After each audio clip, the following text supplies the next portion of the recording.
Dans cette vidéo, on va s'intéresser à un problème d'électrostatique. Pour cela, on va exprimer la résistance électrique d'une pièce trouée en son centre et comportant une fine entaille. Comme tu le vois, c'est un problème ouvert et la consigne donne peu d'indications sur la marche à suivre. On va donc devoir prendre des initiatives et je vais te présenter une méthode en plusieurs étapes pour attaquer systématiquement un problème d'électrostatique. Dans chaque problème d'électrostatique, la première chose à faire est d'étudier les symétries. Donc tu vois déjà, on remarque que la pièce admettra sûrement une symétrie circulaire. Il va falloir aussi comparer l'épaisseur de la pièce à son rayon. Donc toujours en électrostatique, la première étape, c'est d'étudier les symétries. Ensuite, la deuxième étape, ça va être de relier les grandeurs entre elles. Donc on va utiliser le vecteur densité de courant. On utilisera aussi le champ électrostatique qu'on reliera au vecteur densité de courant grâce à la loi d'Ohm locale et on utilisera aussi l'intensité qui circule dans la pièce. Enfin, la dernière étape pour trouver le résultat, c'est de l'appliquer à une surface ou un contour convenable. Donc une surface, ça pourrait être par exemple une tranche de la pièce ou le tour de la pièce pour le contour. Mais on verra ça dans la suite de l'exercice. La première étape, avant d'effectuer les calculs, ça va être de comprendre comment le courant circule dans la pièce. Donc je t'ai déjà donné quelques indices, mais en fait le courant, physiquement, il va suivre comme ça un arc de cercle dans toute la pièce. Donc, alors on peut se demander pourquoi le courant il peut pas aller là, ici sur le bord de la pièce. En fait sinon le courant là il pourrait pas continuer et donc il va charger le côté de la pièce. Et ça, c'est pas possible. C'est pour ça que le courant, en fait, il suit une boucle comme ceci, circulaire, de rayons qu'on déterminera, avec ici de centre O. Donc, on note ici le vecteur J, densité de courant, parce qu'en fait, ça va être le chemin que suit le courant dans toute la pièce. Donc maintenant, pour effectuer les calculs, on va introduire la base cylindropolaire, avec ici le vecteur ER, Eθ, et on va rajouter aussi le vecteur EZ. Donc tu remarques ici, localement, en fait, le vecteur densité de courant, il est collinéaire au vecteur Eθ. Donc on va pouvoir écrire que le vecteur densité de courant, c'est égal à sa norme, donc qui va pouvoir dépendre du rayon, de l'angle, mais aussi de l'épaisseur dans la pièce, mais qu'elle est portée par un seul vecteur, Eθ. Maintenant que l'on a étudié la symétrie du problème, il va falloir étudier ce qu'on appelle aussi les invariances. Parce que tu vois qu'ici, la norme du vecteur densité de courant, elle peut dépendre du rayon, de l'angle par rapport à la pièce, mais aussi de son épaisseur. Et donc, il va falloir faire des hypothèses. Donc, raisonnablement, on peut se dire que si jamais, en fait, la troncature, l'entaille ici, elle est très fine, on a une symétrie circulaire par rapport à la pièce, et donc, cela ne dépend pas de l'angle. Parce que si jamais on ne peut pas se rendre compte où est-ce qu'on est par rapport à l'angle, donc si jamais la pièce n'était quasiment pas trouée, donc ça veut dire qu'il n'y a pas de dépendance par rapport à θ. Maintenant, on considère aussi que la pièce est très fine par rapport à son rayon. Donc ça veut dire que la pièce est quasiment plane et donc que son épaisseur n'a pas d'importance.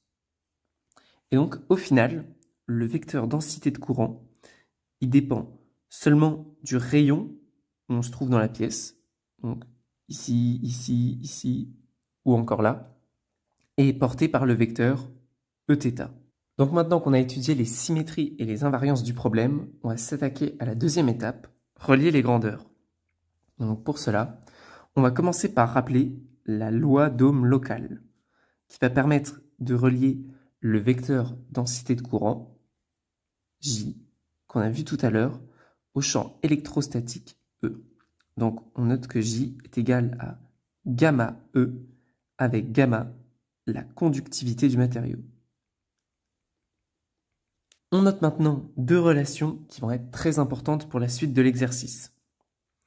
Tout d'abord, sur une boucle de courant, donc si jamais on intègre le champ électrostatique E ici, sur une boucle de courant, on va dire de A à B, c'est égal au potentiel en A moins le potentiel en B. Et on se rappelle qu'une différence de potentiel, c'est aussi une tension. Donc ça, c'est pour la première relation qui va nous être utile pour la suite. Et je rappelle aussi que l'intensité, c'est égal à l'intégrale du vecteur densité de courant par rapport à une surface qu'on choisira, qu'on note ici déjà grand S. Pour la suite de notre problème, on va donc devoir déterminer le champ électrostatique E et l'intensité I. Et pour déterminer ces deux grandeurs, on va passer à l'étape 3, choisir une bonne surface.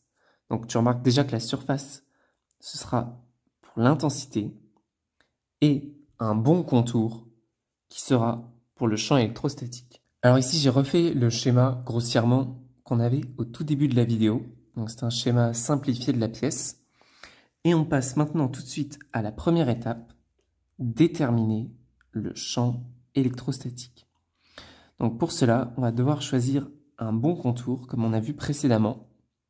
Et en fait, le contour qu'on va choisir, c'est hop, par là où passe le vecteur densité de courant. Donc on part du point 1 ici, on fait tout le tour de la pièce pour arriver jusqu'au point 2. Donc pourquoi en fait on a choisi ce contour? C'est parce qu'en fait on a vu que le vecteur densité de courant, il était par rapport à Eθ.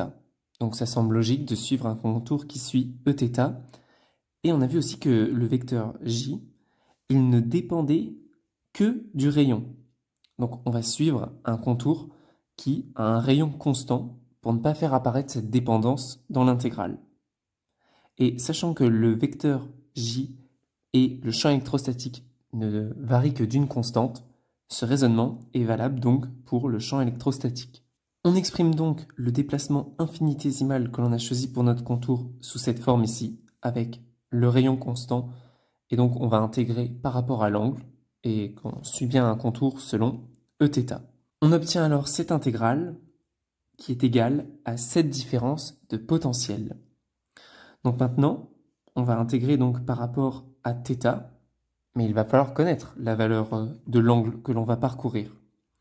On a fait une hypothèse au début de la vidéo, comme quoi la pièce était finement entaillée. Alors ce qu'on ne voit pas ici, mais ce que ça veut dire, c'est qu'en fait la pièce, c'est quasiment, si on redessine ici, un cercle. Donc, l'angle parcouru avec un cercle, c'est 2π.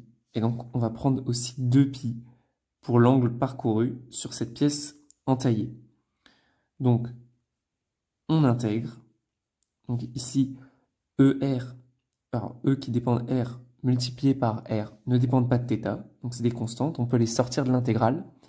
Et on multiplie par 2π la valeur de l'angle que l'on parcourt et qui est donc égale à la différence des potentiels.